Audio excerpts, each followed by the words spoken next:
Sarah Martinez adjusted her seatbelt and glanced out the small airplane window as Flight 447 prepared for takeoff from Andrews Air Force Base. The commercial charter flight was half empty, filled mostly with military contractors and a few civilians, heading to Nevada. She wore simple jeans and a plain blue sweater, looking like any other passenger traveling for business. Her military-issued identification remained buried deep in her carry-on bag, and she preferred it that way. The woman in 12F had learned long ago that anonymity was her friend. At 34, Sarah had spent the last 12 years of her life in a world where very few women were allowed to tread. She was one of only 8 female F-22 Raptor pilots in the entire United States Air Force, a fact that still amazed her every morning when she looked in the mirror. Today, she was traveling to Nellis Air Force Base for what her commanding officer had described as a routine training exercise, though Sarah suspected there was nothing routine about it. Her phone buzzed with a text from her younger brother, Miguel, who was studying engineering at MIT. "Sis, when are you going to tell me what you actually do for a living?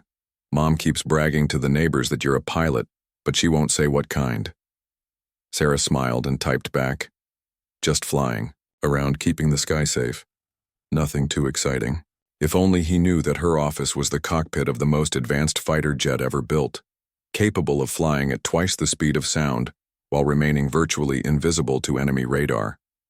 The flight attendant began the safety demonstration, and Sarah noticed 2 men in the row ahead of her having a hushed conversation about military aircraft. One of them, a burly contractor with graying temples, was showing the other photos on his tablet of various fighter jets. "The F-22 is the crown jewel," he whispered excitedly. "I heard they only let the absolute best pilots fly those birds. Apparently there's this female pilot with the call sign Phoenix who's become something of a legend. They say she can outmaneuver anyone in the sky."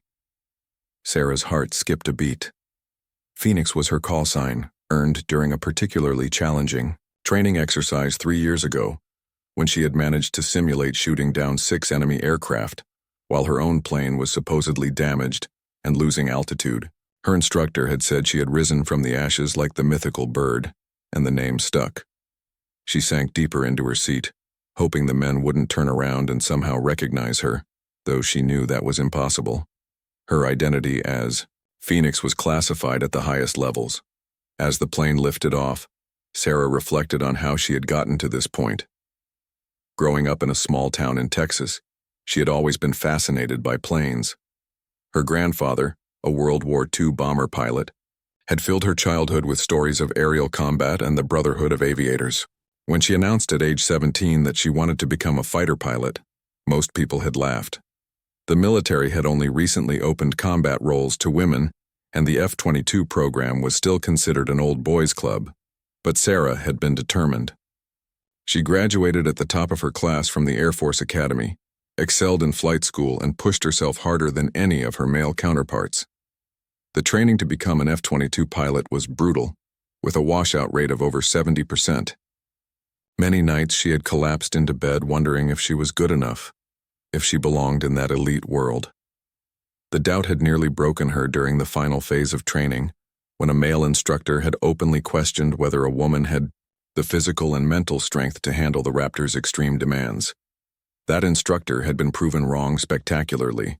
Sarah not only completed the program, but graduated second in her class. More importantly, she had earned the respect of her fellow pilots through her skill, dedication, and unshakable calm under pressure. In the air, gender disappeared. There was only the pilot, the machine, and the mission. Sarah had found her calling 30,000 feet above the earth, where the only thing that mattered was being the best aviator she could possibly be. The plane hit turbulence over Colorado, and Sarah instinctively gripped her armrests with the same steady hands that had guided a $60 million fighter jet through countless dangerous maneuvers. The businessman next to her looked nervous, his knuckles white as he clutched his briefcase. "First time flying?"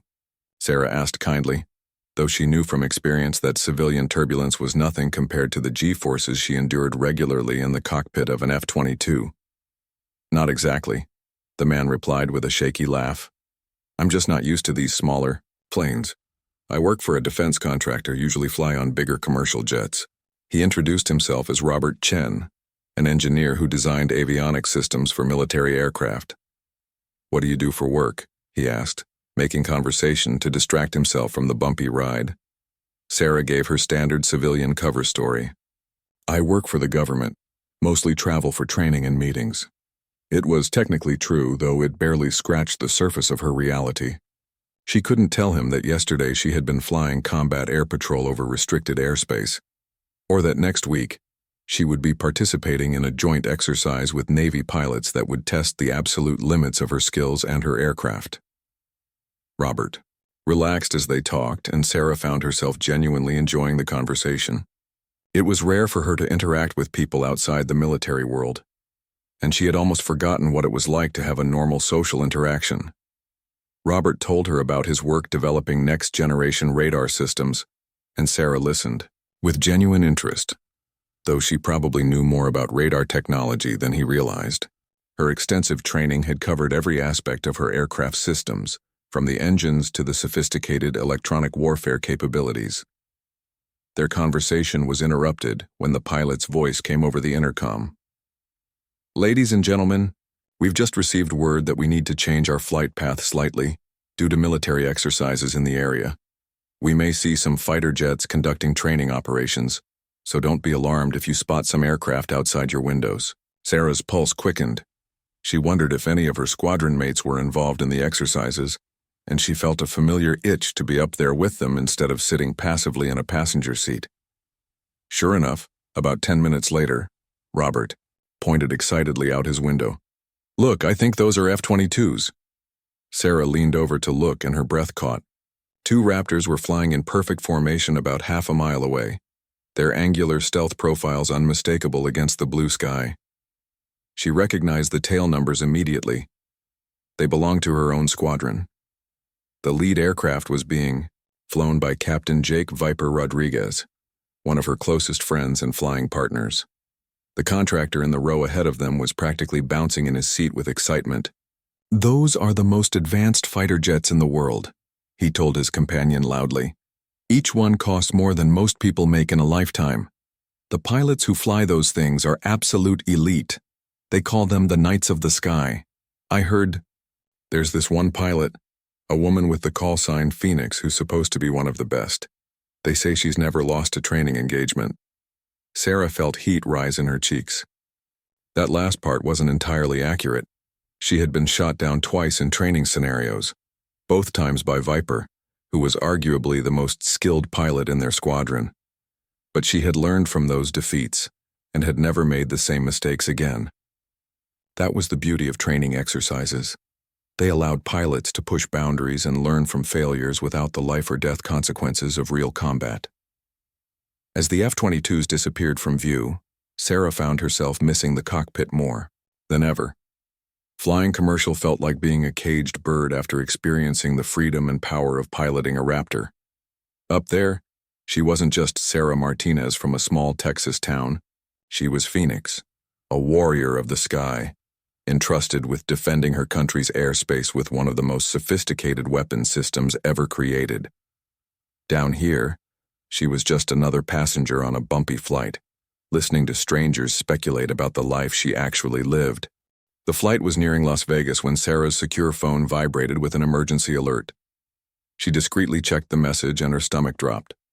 The text was from Colonel Patricia Hayes, her squadron commander. "Immediate threat detected. Unknown aircraft approaching restricted Nevada airspace. Phoenix, you're the closest qualified pilot. Emergency authorization granted. Proceed to Nellis immediately upon landing." Sarah's mind raced as she processed the implications. An unknown aircraft in restricted Nevada airspace could mean many things, none of them good. The area was home to some of the military's most sensitive testing facilities, including Area 51. Her hands remained steady, but her heart rate increased as her training kicked in. She began mentally preparing for what could be her first real combat situation. Robert noticed her change in demeanor. "Everything okay? You look like you just got some serious news." Sarah forced a smile and told him it was just work calling about an urgent meeting. She couldn't tell him that within the next few hours, she might be flying an armed F-22 Raptor, toward an unidentified aircraft that could pose a threat to national security. The captain announced their final descent into Las Vegas, but Sarah knew. Her destination was actually Nellis Air Force Base, about 10 miles northeast of the city. As they landed, she watched a black SUV with government plates waiting on the tarmac near their gate. Her ride had arrived right on schedule, which meant the situation was serious enough to have military personnel coordinating her immediate transport. As passengers began to disembark, Sarah gathered her things and prepared to say goodbye to Robert. "It was nice talking with you," she said, shaking his hand. "I hope your business in Vegas goes well." He thanked her and mentioned that he was actually heading to a meeting at Nellis Air Force Base the next day to discuss new radar systems. Sarah nodded politely, not mentioning that she would probably be flying test missions with those very systems by the end of the week. The moment Sarah stepped off the plane, a young airman in dress uniform approached her. "Major Martinez? I'm Airman Fletcher. Colonel Hayes sent me to escort you to base immediately. Your gear is already prepared and waiting."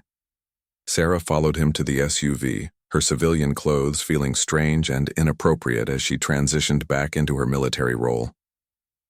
During the short drive to Nellis, Airman Fletcher briefed her on what little they knew about the situation. An unidentified aircraft appeared on radar about 40 minutes ago, flying at high altitude and high speed toward the Nevada Test and Training Range. It's not responding to radio communications and doesn't match any known aircraft signature in our database. The object appears to be using some kind of stealth technology, but our newest systems are picking it up intermittently. Sarah listened carefully, her tactical mind already analyzing the limited information and considering various scenarios. At Nellis, Sarah was rushed through security and taken directly to the squadron ready room, where Colonel Hayes and several other officers were clustered around radar displays and communication equipment. "Phoenix, thank God you're here," Colonel Hayes said without preamble. "We need our best pilot in the air within 30 minutes. The unknown aircraft is still approaching and we can't determine its intentions." Sarah quickly changed into her flight suit, the familiar ritual helping her focus, despite the unusual circumstances. As she suited up, she thought about all the training exercises that had prepared her for this moment. Thousands of hours of flight time, countless simulations, and endless studying had been building toward a situation where her skills might be needed to protect American lives and interests. The weight of that responsibility was enormous, but it also felt like coming home. Her crew chief, Sergeant Maria Santos, helped her with the final equipment checks. "Your bird is ready to fly, Major. All systems green, full fuel, and armed with standard air-to-air loadout." Sarah nodded, appreciating the professionalism and efficiency of her ground crew. These men and women worked tirelessly to ensure that her F-22 was in perfect condition every time she climbed into the cockpit. Their dedication was part of what made the entire operation possible. As she walked toward her aircraft, Sarah caught a glimpse of her reflection in the hangar windows. The woman who had been sitting anonymously in seat 12F just 2 hours ago was gone. In her place stood Major Sarah Phoenix Martinez, one of the most highly trained fighter pilots in the world, ready to defend her country's airspace against whatever unknown threat was heading their way. Sarah climbed the ladder to her F-22's cockpit, her movements automatic and precise despite the adrenaline coursing through her system. The Raptor sat gleaming on the tarmac, its angular surfaces designed to deflect radar waves and make it nearly invisible to enemy detection systems. This particular aircraft, tail number 054087, had been her assigned bird for the past 18 months. She knew every switch, every system, every quirk of its behavior like an extension of her own body. As she strapped herself in and began her pre-flight checklist, Sarah's radio crackled with updates from the control tower. The unidentified aircraft had changed course slightly and was now heading directly toward the highly classified Groom Lake facility, better known to the public as Area 51. Whatever was approaching, it was either lost, confused, or had very specific and potentially dangerous intentions. "Phoenix, this is Thunderbolt Control," came Colonel Hayes' voice through her headset. "You are cleared for immediate takeoff. Your mission is to intercept the unknown aircraft, identify it if possible, and ensure it does not penetrate restricted Airspace. Rules of engagement are standard. Warning shots authorized, but do not engage unless you or ground installations are directly threatened. Sarah acknowledged the orders and fired up her twin Pratt & Whitney engines. The familiar roar filled her ears as 22,000 pounds of thrust per engine brought the mighty fighter to life. Within minutes, she was rolling down the runway, and then the earth fell away beneath her as she climbed rapidly toward her operational altitude of 35,000 feet. The civilian world of commercial flights and passenger seats felt like a distant memory as she embraced the raw power and precision of military aviation. At altitude, Sarah switched to combat frequency and began scanning for the intruder. Her F-22's advanced radar system could detect and track multiple targets simultaneously while remaining virtually undetectable itself. It didn't take long before she had a contact. Thunderbolt Control. Phoenix has radar contact bearing 020, range 40 miles and closing. Target appears to be flying at Angels 40, speed approximately 600 knots. The aircraft she was pursuing was flying higher and faster than most civilian aircraft were capable of, which ruled out a lost private plane or commercial flight. Sarah increased her speed and began climbing to intercept altitude. As she closed the distance, she tried to raise the unknown aircraft on various radio frequencies, following standard interception protocols. Unknown aircraft. This is United States Air Force fighter on guard frequency. You are approaching restricted military airspace. Identify yourself immediately and change course to heading 270. There was no response. Sarah tried again on different frequencies, including international emergency channels, but got only static in return. Either the aircraft's radio was malfunctioning, or whoever was flying it was choosing to ignore her warnings. Neither possibility was reassuring given the sensitive nature of the airspace they were approaching. At 20 miles out, Sarah finally got a visual on the intruder, and what she saw made her blood run cold. The aircraft was unlike anything she had ever encountered before. It was roughly triangular in shape, with no visible engine exhaust or traditional control surfaces. It moved through the air with an eerie smoothness that defied conventional aerodynamics, and its surface seemed to shimmer and change color as it caught the sunlight. Thunderbolt Control. Phoenix has visual contact with the unknown aircraft, Sarah reported, trying to keep her voice steady despite her shock. Advised that this is not a conventional aircraft. Repeat, this does not appear to be any known type of military or civilian aircraft. She maneuvered her F-22 into a parallel course with the strange craft, maintaining a safe distance while trying to get a better look at its construction and capabilities. The unknown aircraft seemed to notice her presence and suddenly executed a series of maneuvers that should have been impossible for any human pilot to survive. It accelerated, decelerated, and changed direction at G-forces that would have killed anyone inside a conventional cockpit.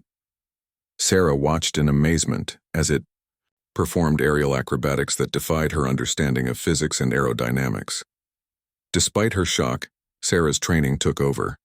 She began documenting everything she observed, noting the craft's approximate dimensions, flight characteristics, and behavior patterns. This information would be crucial for intelligence analysis, regardless of what this thing actually turned out to be.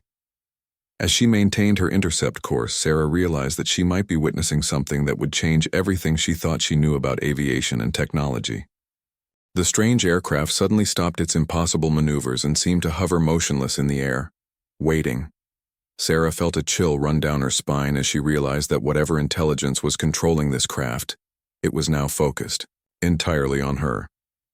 Her F-22's advanced sensors were picking up energy readings that made no sense according to conventional physics, and her cockpit instruments began showing fluctuations that she had never seen before. Thunderbolt Control. Phoenix reporting unusual electromagnetic interference, Sarah transmitted, her voice betraying none of the fear she was beginning to feel. My navigation systems are experiencing intermittent disruptions, and I'm reading energy signatures that are off the charts. She had been trained to remain calm in any situation, but this was beyond anything covered in the manual. Suddenly, her radio crackled with a sound that was definitely not coming from the control tower. It was a series of electronic tones, almost musical in nature, but clearly artificial and unlike any communication protocol she had ever heard. The tone seemed to be coming from the direction of the unknown aircraft, and Sarah realized with growing alarm that whatever was flying that craft was trying to communicate with her. Then, as suddenly as it had appeared, the strange aircraft began to move away from the restricted airspace. It didn't turn or bank like a conventional aircraft would. It simply changed direction instantaneously and began accelerating toward the south at a speed that quickly took it beyond the range of Sarah's radar. Within minutes, it had vanished completely, leaving behind no trace except for the recorded data in Sarah's onboard systems and her own incredible eyewitness account. "Thunderbolt Control, the unknown aircraft has departed the area," Sarah reported, her voice steady despite the surreal nature of what she had just experienced. "Last seen heading south-southeast at extremely high speed. I am no longer able to maintain radar contact."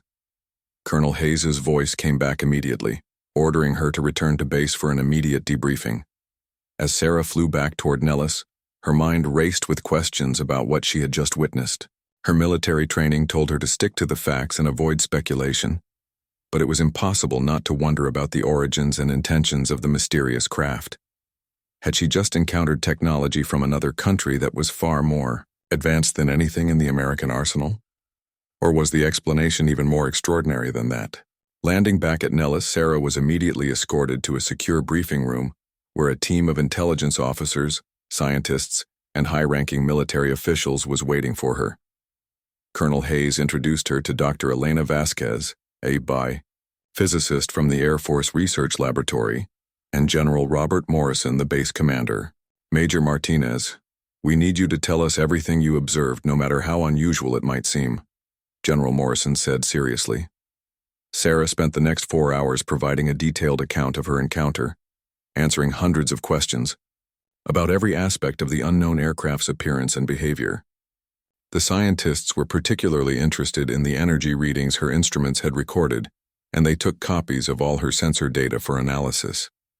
Dr. Vasquez seemed especially excited about the electromagnetic interference patterns, making notes and diagrams as Sarah described her observations.